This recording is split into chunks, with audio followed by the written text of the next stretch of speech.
청와대는 지난 3월 17일 아랍에미리트에 진단키트를 수출했다고 발표했습니다.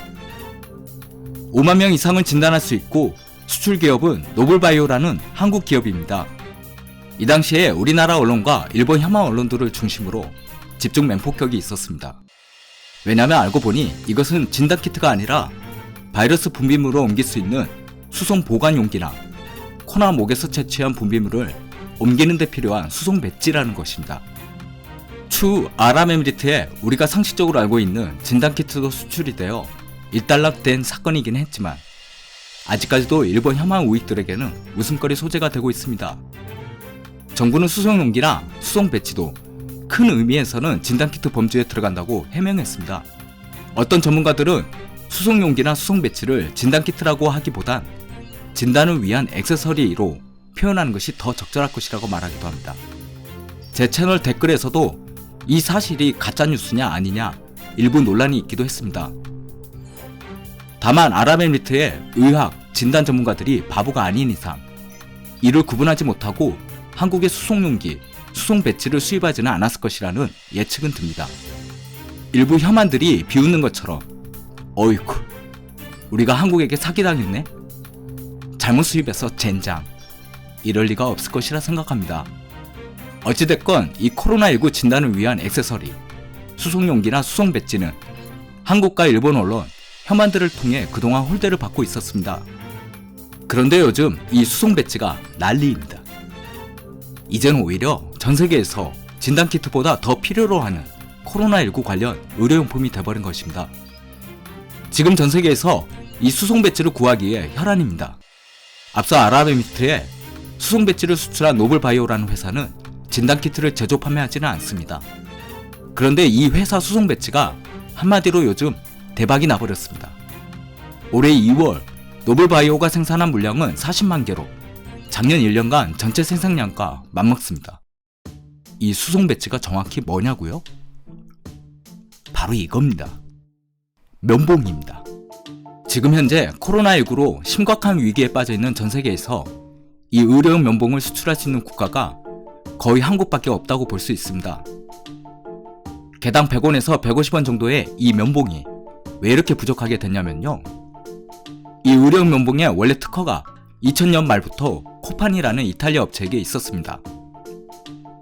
기존 제품보다 세포 샘플을 가두는 효과가 매우 높았기에 이 이탈리아 업체는 전세계 특허를 속속 확보했고 거의 독점하다시피 했습니다.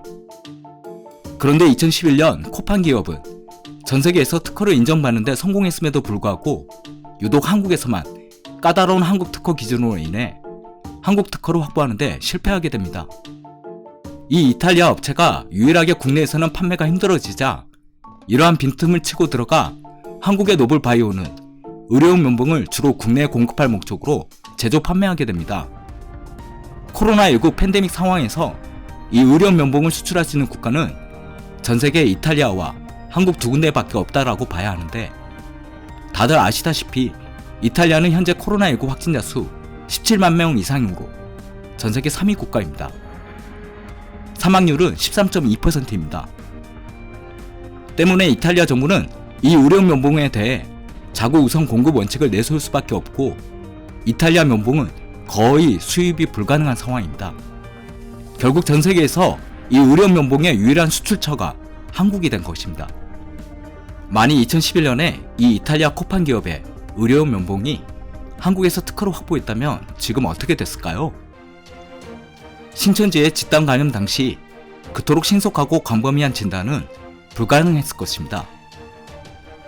이 면봉 부족 상황으로 인해 골치 아픈 지금의 미국과 같은 상황이 한국에서도 똑같이 벌어졌을 것입니다. 정말 하늘이 도운 역사의 순간 같습니다. 몇몇 국가 방역 담당자들은 이 면봉이 지난 3월 한국 일부 언론과 일본 혐한들의 논쟁과 웃음거리가 되고 있는 상황이 너무나 아이러니하게 받아들여진다는 의견을 주기도 합니다. 이 면봉조차 구하기 힘들고 제조도 불가능한데 이 면봉이 얼마나 귀한 것인지 뼈저리게 느끼고 있는 상황인데 한국과 일본에서는 꿈나라 같은 논쟁을 주고받는다는 것입니다. 지난 3월달 청와대가 이를 처음부터 구분 못했는데 뒤늦게 사태의 심각성을 깨닫고 말바꾸기를 한 것인지 아닌지 청와대의 실수가 있었는지 아닌지 제가 명확하게 말씀드리기는 어렵습니다. 그렇지만 확실한 것은 당시 수출된 수송 배지, 의료원 면봉은 겨우 면봉 수준을 수출했나 라는 표현을 받은 만큼 허접한 것은 아니라는 점입니다.